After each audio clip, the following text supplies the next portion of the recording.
Hello नमस्कार सभी दोस्तों का स्वागत है आपके अपने प्लेटफॉर्म माइंड मैप पर। अभी ग्राम विकास अधिकारी पेपर के आगे आपके पास 30-35 दिन बचे हुए हैं। अंतिम समय है, 1 महीना है।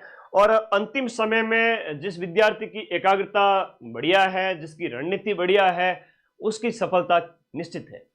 तो यहां पर हम थोड़ी सी बात करेंगे। सबसे पहले ग्राम विकास अधिकारी के जो कट ऑफ पार करने के लिए आपको थोड़ा सा एफर्ट लगाना पड़ेगा, क्योंकि पटवार के अंदर लगभग 4000 बच्चे सिलेक्ट हो जाएंगे। पहला इसका रिजल्ट आएगा पटवारी का, उसके बाद ग्राम विकास अधिकारी का। तो इसका मतलब जो पटवारी फर्स्ट प्रेफरेंस पे रखते हैं बच्चे, जो सिलेक्ट होने के बाद में पटवारी में जाते हैं, उसके बाद ग्राम विकास अधिकारी। पेपर का लेवल कैसा रहेगा, इन सब के ऊपर बात करेंगे। यहां पर सबसे पहले आ जाइए, हम बात करते हैं आपके पेपर के ऊपर बात कर लेते हैं। सबसे पहले देखिएगा, पेपर के ऊपर बात करते हैं। पेपर की हम बात करें तो जीके है पेपर के लेवल की, सीधी सी बात पटवारी के बेस पे बात करूंगा। थोड़ा सा आ जाइए सारे साथी लाइव, आजो आजो फटाफट। पेपर के लेवल की बात करते, कैसा पेपर आएगा सर, है ना, ये आप लोग सोच रहे होंगे। हमने पटवारी की तैयारी की, सीईटी की तैयारी की, पिछले 1 साल से आप लोगों को मैं जम कर पढ़ा रहा हूं। तो अब कोई टेंशन लेने वाली बात है नहीं। जीके है, चाहे राजस्थान का है, चाहे आपका ज्योग्राफी है, चाहे इंडिया है, वर्ल्ड है, राजस्थान की ज्योग्राफी है, इकोनॉमिक्स वाला पार्ट है, जो है राजस्थान की इकोनॉमी वगैरह सर्वे वाला पार्ट है, ये सब सामान्य आने वाले हैं जो आपके दे रखे हैं वो वाले। मतलब सीधे सीधे आपने जो कंटेंट पढ़ रखा है उसमें से। लेकिन करंट अफेयर्स अभी तो जैसे 4th ग्रेड के अंदर 50% थोड़ा टिपिकल दे दिया।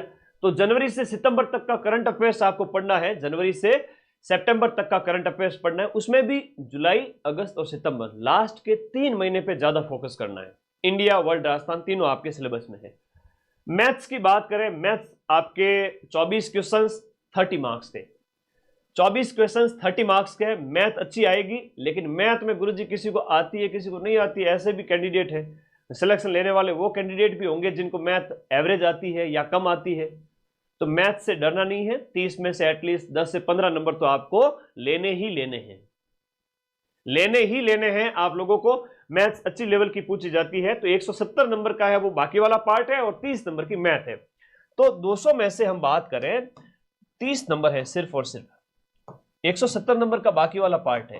तो 170 नंबर को बढ़िया कीजिए। मैथ अपनी जैसी जिसकी है उस हिसाब से हो जाएगा, कोई दिक्कत नहीं। English on an average medium level की, जैसे ग्राम विकास अभी इसमें आपके पटवारी में थी, जैसे 4th ग्रेड में थी, तो आप कर सकते हो। थोड़ा सा अभ्यास करो, जिसको नहीं आती है फिर उसके लिए तो इंग्लिश है वो टफ हो ही जाती है। तो इंग्लिश को टफ नहीं करना है, इसकी हमने बात की। और टेस्ट तो इंपॉर्टेंट है, टेस्ट लगाते हैं नहीं और फिर कहते हैं कि सर मेरे 5वें गोले चले गए, 5वें गोले भर नहीं पाए और पेपर टाइम पे पूरा हुआ नहीं। तो एटलीस्ट 2, 4, 5 पेपर, 10 पेपर, जितनी आपकी क्षमता है उतने आप टेस्ट पेपर लगा लेवे। अब थोड़ा सा बात करते हैं सिलेबस की।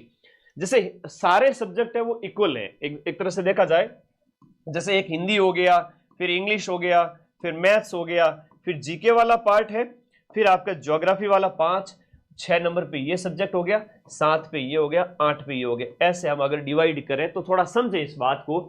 हिंदी के 24 प्रश्न आएंगे आपके 30 नंबर के। इसमें आप पूरे में से पूरा स्कोर कर सकते हो, इवन 90% तक स्कोर कर सकते हो। बताओ मुझे कोई दिक्कत आपकी?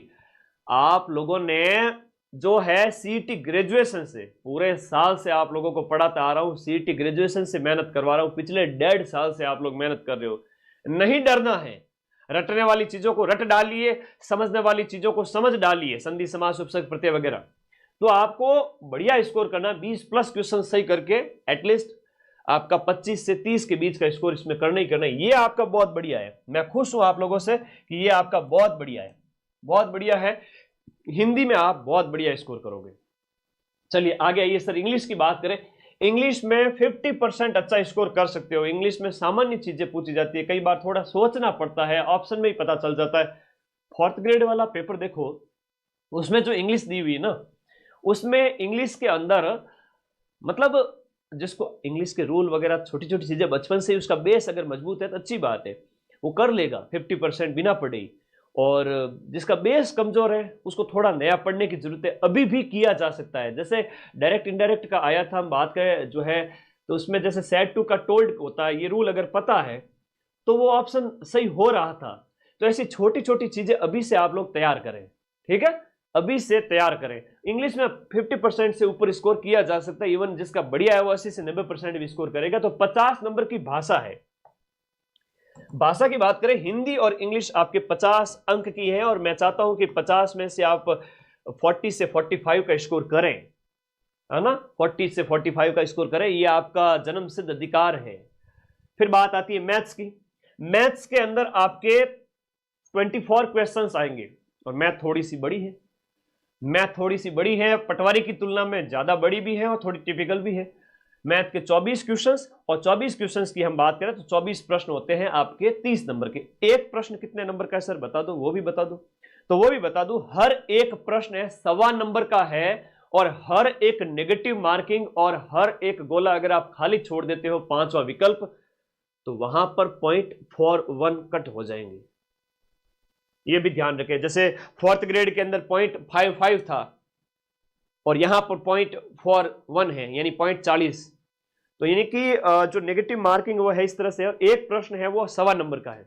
1/3 नेगेटिव है। 1/3 नेगेटिव में अगर ज्यादा नेगेटिव कर लिए, 10 की जगह जिसने 15 कर लिए वो बाहर हो जाएगा, 15 की जगह जिसने 20 नेगेटिव कर लिए वो बाहर हो जाता है। कई बार ऐसे होता है चांस। तो नेगेटिव कम से कम करना है। इन 120 प्रश्न में से आप 100 अटेम्प्ट कर रहे हैं, 95 अटेम्प्ट कर रहे हैं, पेपर के लेवल के अकॉर्डिंग 105 अटेम्प्ट कर रहे हैं, 90 अटेम्प्ट कर रहे हैं अपनी क्षमता के अनुसार। लेकिन नेगेटिव की रिस्क है वो 5 से 10 प्रश्नों से ज्यादा नहीं लेनी लास्ट में कि सर गुरुजी मैं थोड़ी और रिस्क लेना चाहता हूं या चाहती हूं 80-85 के बाद में, तो 10 प्रश्न और एक्स्ट्रा ले सकते हो। 95 कर दिए, जनरल ओबीसी वाले बच्चे 100 के लगभग चले गए, उसके बाद रिस्क नहीं लेनी है। मैं फिर से कह रहा हूं, रिस्क नहीं लेनी है अगर सिलेक्शन लेना है तो। क्योंकि सीटों की संख्या आज के टाइम में जो पेपर हो रहे हैं, कई बार सीटों की संख्या मायने नहीं रखती है। मायने ये रखता है कि सीट बच्चे पेपर कैसे अटेम्प्ट कर रहे हैं, सीटें खाली जा रही है आरपीएससी के पेपर में। तो आप देखो, तो थोड़ा सा आप लोगों को ध्यान रखना है कि आप लोगों को बढ़िया परफॉर्म करना है, कि एक समझदारी से, कि एग्जाम हॉल में जब आप बैठे हो, एग्जाम हॉल के उसमें आपका प्रेजेंटेशन और जो प्रेजेंस ऑफ माइंड बढ़िया होनी चाहिए, कि पेपर के लेवल के अकॉर्डिंग आप 90, 95, 100 अटेम्प्ट कर रहे हैं, बाकी वाले पे 5वां गोला भर देवे, और नेगेटिव कम से कम करें। मैथ अपने लेवल पे बढ़िया स्ट्रॉन्ग करें। ऐप में ये सब कंप्लीट हो चुका है, हिंदी भी है, इंग्लिश भी है, मैथ भी है। माइंड मैप ऐप में ये सब कुछ कंप्लीट हो चुका है। 1 महीने पहले पेपर से, इवन 2-3 महीने पहले पिछला 4th ग्रेड हुआ, तब तक ये हमने कंप्लीट करवा दिया था। करंट अफेयर्स मेरे भरोसे छोड़ देवे, इंडिया, राजस्थान और वर्ल्ड का आएगा। 8 प्रश्न आएंगे, 2-2 प्रश्न, और वो 10 नंबर के होंगे। कितने नंबर के? 10 नंबर के। साइंस अकेली पूछी जाएगी, अच्छी वाली साइंस है, जो आपके 8 प्रश्न आएंगे, और वो भी 10 नंबर के। तो आपने सब कुछ पढ़ रखा है। कहां से सर? अरे भाई, ग्राम विकास अधिकारी से पहले पटवारी का पेपर दिया था, इससे पहले आपने सीईटी का पेपर दिया था, इवन 4th ग्रेड के अंदर आपने साइंस पढ़ रखी है। अभी तक मैं सिर्फ और सिर्फ जो मैथ है ना, ये डाकी सब्जेक्ट है जिसको थोड़ा सा नया पढ़ना है। इसके अलावा ये सब पढ़ चुके हो, टेंशन तो लेनी नहीं है। अब पढ़ाई बहुत आसान है आपके। ज्योग्राफी की बात करें तो ये नया है, ये वर्ल्ड ज्योग्राफी में मैं बहुत शानदार करवा रहा हूं। इवन एग्जाम से 1 महीने पहले वर्ल्ड ज्योग्राफी और इकोनॉमिक्स आपको कंप्लीट करके दे रहा हूं। इसके अलावा 95% कोर्स बैच का कंप्लीट है। आप आराम से पढ़े डंके की चोट पे, और इसके छोटे छोटे टॉपिक में जानबूझ के एक्स्ट्रा पढ़ा रहा हूं, जानबूझ के, कि मुझे पता है कि मेरे बैच में पढ़ने वाले विद्यार्थी का सिलेक्शन होगा, कि यहां से मैं आप लोगों को 90% से ज्यादा प्रूफ दूंगा। तो उसके लिए मैं थोड़ा लालच कर रहा हूं कि मैं वर्ल्ड ज्योग्राफी में महाद्वीप को खोल खोल के पढ़ाऊं एकदम डिटेल में। महासागर, महाद्वीप वगैरह है, उसके अलावा नदी, पहाड़ वगैरह है, प्रमुख विश्व के प्रमुख स्थान। तो थोड़ा सा प्रश्न यहां से आपसे 8 प्रश्न पूछे जाएंगे, और मुझे मेरे इन बच्चों का, आप सभी का सिलेक्शन करवाना है। मैं कहता हूं अभी भी बैच ज्वाइन करना है, पढ़ना है, क्योंकि अभी सीईटी बाकी है।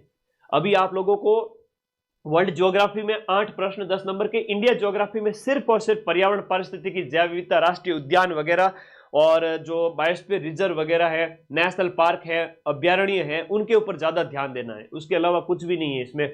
इंडिया का फिजियोग्राफी डिवीजन वो नहीं है, नदी जो है, अपवाह तंत्र वगैरह, जनसंख्या, उद्योग धंधे, कुछ भी नहीं है। ठीक है, तो सिर्फ और सिर्फ इंडिया की जो है पारिस्थितिकी तंत्र पढ़ना है। राजस्थान की ज्योग्राफी है जो मेंशन है, अभी मैं बता दूंगा। 8-8-8 यानी कि 24 प्रश्न 30 नंबर के ज्योग्राफी में से हो गए, और ये 20 नंबर की हो गया सामान्य ज्ञान, और ये 50 नंबर की भाषा हो गई, गणित हो गई 30 नंबर की। फिर बात करते हैं अर्थव्यवस्था की। आपके राजस्थान की आर्थिक समीक्षा 2024-25 जो नवीनतम आर्थिक समीक्षा है उसके अनुसार जो सिलेबस में टॉपिक दे रखे, इवन इसके अंदर वो टॉपिक भी है जैसे हस्तकला है, आईजीएनपी है, सिंचाई परियोजनाएं हैं, ये तो ज्योग्राफी के टॉपिक है। एक तरह से देखा जाए तो ज्योग्राफी जो राजस्थान वाली है ना, वो बहुत बड़ा रोल प्ले कर रही है इसके अंदर, राजस्थान की इकोनॉमी के अंदर भी। लेकिन आर्थिक समीक्षा के नवीनतम डाटा, चाहे कृषि है, उसमें है, उद्योग में, उनमें हम वहां पर शामिल कर रहे, मतलब आपको ये कंप्लीट चीजें वहां पर करवा रहे हैं। राजस्थान की हिस्ट्री कल्चर ये सब कंप्लीट हो चुका है। राजस्थान की हिस्ट्री कल्चर आपके 24 प्रश्न 30 नंबर के, बहुत इंपॉर्टेंट रोल है। राजस्थान की इतिहास, कला, संस्कृति, रामबाण बुक से आप पढ़ ही रहे होंगे, ऐप के अंदर नोट्स पढ़ लिए होंगे, कंप्यूटर आपने पढ़ लिया है पटवारी के अंदर, फोर्थ ग्रेड के अंदर, ये फोर्थ ग्रेड में हो चुका है, ये फोर्थ ग्रेड में हो चुका है। नया सिर्फ ये था, थोड़ा सा इसमें नया पढ़ना है, इसमें भी 50% नया पढ़ना है ना, सिर्फ 50% का लगभग देखा जाए तो 40-50% के लगभग नया पढ़ना है। 1-2 सब्जेक्ट और मैथ थोड़ा सा नया पढ़ना। 3 सब्जेक्ट है, मैथ, वर्ल्ड ज्योग्राफी और आपका राजस्थान की अर्थव्यवस्था। आपको अगर मैं कहूं कि 20-25 दिन बहुत है, सिर्फ 20-25 दिन बहुत है, सिर्फ 20-25 दिन बहुत है। अगर आप थोड़ा सा भी पढ़ते हो ना, 20 से 25 दिन बहुत है। ये ध्यान रखो इस बात का कि 20 से 25 दिन अगर आप पढ़ लेते हो इस लास्ट टर्म में, बहुत इंपॉर्टेंट, मतलब ठीक है जी, आपने 20-25 दिन दे दिए, इतना पढ़ा हुआ, इनके लिए तो पूरे साल पढ़ रहे थे, पूरे साल पढ़ रहे थे, पूरे साल पढ़ा है ना। करंट है, साइंस है, पूरे साल पढ़ा है, इंडिया राजस्थान पूरे साल पढ़ा है, इसमें भी आधा पूरे साल पढ़ा है, ये भी पूरे साल पढ़ा है, ये भी पूरे साल पढ़ा है। सिर्फ ये वर्ल्ड ज्योग्राफी और मैथ्स, बस, इससे अलावा कुछ भी नहीं है। और आप हम बात करें, प्रत्येक प्रश्न है 1.25 नंबर का है, हर एक प्रश्न 1.25 नंबर का है और नेगेटिव मार्किंग के लिए आपका 0.41 अंक कट हो जाएगा। अभी मैं आपको पूरा डिटेल सिलेबस भी बताऊंगा, उससे पहले कहूंगा अभी जब ग्राम विकास अधिकारी का पेपर होना बाकी है और फरवरी मार्च में सीईटी ग्रेजुएशन का पेपर होना बाकी है, मुझे पता है इसमें 60% की जो बाध्यता कर देंगे और 1/3 या 1/4 है वो आपका नेगेटिव मार्किंग कर देंगे सीईटी में। तो ग्राम विकास अधिकारी का पेपर देने के बाद में आप लोग फिर से आओगे, कहोगे सर मेरे तो वीडियो का पेपर आपका बैच लिया हुआ था, मुझे इसमें आप सीईटी दे दीजिए। तो भाई पहले से ही आप लोगों को कॉम्बो ही ज्वाइन करना था जो कि 1799 का है, जिसमें आपको पटवारी पढ़ा चुके हैं, वीडियो पूरा हो चुका है, सीईटी ग्रेजुएशन का नया बैच इसके अंदर लाइव हो चुका है, इतने सारे बैच, तीनों की टेस्ट सीरीज, सब कुछ आपको, उसके नोट्स वगैरह सब कुछ आपको जब इस प्राइस में मिल रहे हैं तो लेना चाहिए। किसी की इच्छा है कि गुरु जी मेरे को तो सिर्फ वीडियो चाहिए, तो वीडियो वाला बैच करके अभी भी जो नए टॉपिक है, चाहे इकोनॉमिक्स है, चाहे आपका राजस्थान की जो अर्थव्यवस्था, गणित और विश्व भूगोल वगैरह, कुछ नए टॉपिक हमें पढ़ने हैं सर, तो आराम से पढ़ो इस बैच के अंदर। मैं तो आपके लिए एक ही चीज कहूंगा कि ये आपका सबसे बेस्ट रहेगा, क्योंकि ग्राम विकास अधिकारी के बाद में आपको सीईटी की तैयारी हर बच्चे को देनी है। राजस्थान में पढ़ने वाले 98% बच्चे हैं वो सीईटी ग्रेजुएशन देंगे। 1-2% हो सकता है कि लापरवाही से ना दे, लेकिन सभी को सीईटी में बैठना पड़ेगा और फिर से नए बैच को आप कहोगे सर हमें तो पढ़ना है, क्योंकि इसमें 12, 13, 14 सब्जेक्ट होते हैं, इंडिया जी के, राजस्थान जी के, Hindi, English, math, reasoning, computer और साइंस। सीईटी टफ होने जा रहा है, 60% हो रहे हैं, नेगेटिव हो रहा है, तो आपको ये बैच ज्वाइन करना है। बाकी दोनों बैच आपके सामने अवेलेबल है। अब थोड़ा सा मैं अगर यहां पर सिलेबस की बात करूं, 3 घंटे का आपको टाइम दिया जाएगा, आपने सब कुछ पढ़ रखा है, कुछ चीजें स्ट्रॉन्ग करनी है, जिसमें गणित हो गया, राजस्थान की अर्थव्यवस्था हो गया और एक आपका विश्व भूगोल हो गया, ये स्ट्रॉन्ग करना है। अगले 20 दिन बहुत है, 20-25 दिन में तो पूरा सिलेबस खत्म कर दोगे, अभी से स्टार्ट करो तो। आपने पूरे साथ सीईटी में पढ़ा है, पटवारी में पढ़ा है, फोर्थ ग्रेड में पढ़ा है। अगर कोई कहे कि सर मैंने तो बिल्कुल भी नहीं पढ़ा है, मैं मान ही नहीं सकता। रस्तोगी जब रैपिडो पे टाइम से पहले ऑफिस पहुंचने लगा तो अपने आप को एकदम टॉप मैनेजमेंट समझने लगा। चाय कैपुचिनो।